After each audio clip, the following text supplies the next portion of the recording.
Priya, je suis née en Inde, à Calcutta. J'ai été adoptée à l'âge d'1 an et demi et depuis j'habite en Suisse.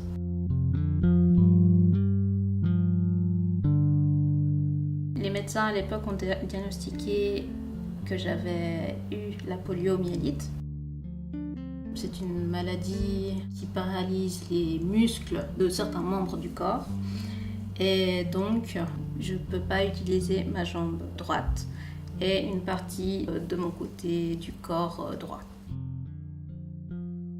C'est pas possible par la voie médicale de pouvoir en guérir.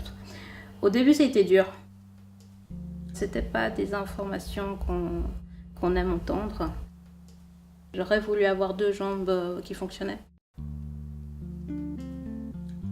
Il fallait aussi que je comprenne, en étant plus petite, qu'est-ce que c'était d'être adoptée, qu'est-ce que c'était le fait d'être abandonnée par des parents biologiques. Et je me souviens, c'était une fois à l'école, donc je sais pas, j'avais même pas 10 ans. On nous a demandé de faire notre arbre généalogique. Et c'est là que les questions ont commencé un petit peu à remonter en moi.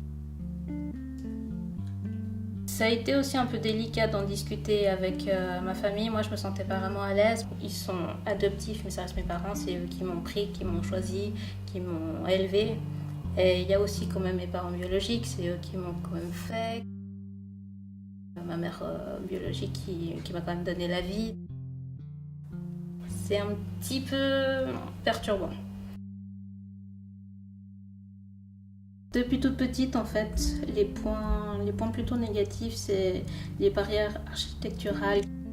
Plusieurs bâtiments, que ce soit pour aller à des restaurants, ou des cinémas, ou des magasins, il y a des escaliers. Les points positifs, c'est que je reçois un peu plus d'attention des gens, même dans la rue, même quand je dois ouvrir une porte. J'ai toujours trouvé du monde pour m'aider, ça, j'ai trouvé ça vraiment cool. J'ai eu la chance de pouvoir conduire une voiture depuis l'âge de 15 ans. Donc au début, elle était limitée à 45 km/h. Pendant 13 ans, ça a été juste le bonheur absolu. Malheureusement, les voitures ont une fin. Les coûts sont beaucoup trop élevés pour une voiture qui a 13 ans. Je me suis pas du tout encore remise, on est d'accord, c'est beaucoup trop récent. Ça m'ouvrait les portes, encore une fois, de l'autonomie, de ma liberté de mouvement. Certains trains peuvent être plus ou moins adaptés, mais de ce côté-là, c'est aussi un peu la galère. Il faut appeler 1 heure avant une centrale d'aide qui vient nous monter dans le train avec une espèce d'ascenseur, un monte-charge même. Je trouve que c'est mal organisé. J'aimerais pouvoir ouvrir les yeux à ces gens, puis leur dire « mais mettez-vous vraiment à notre place, mettez-vous vraiment dans une chaise roulante ». Et vivez ce qu'on vit au quotidien.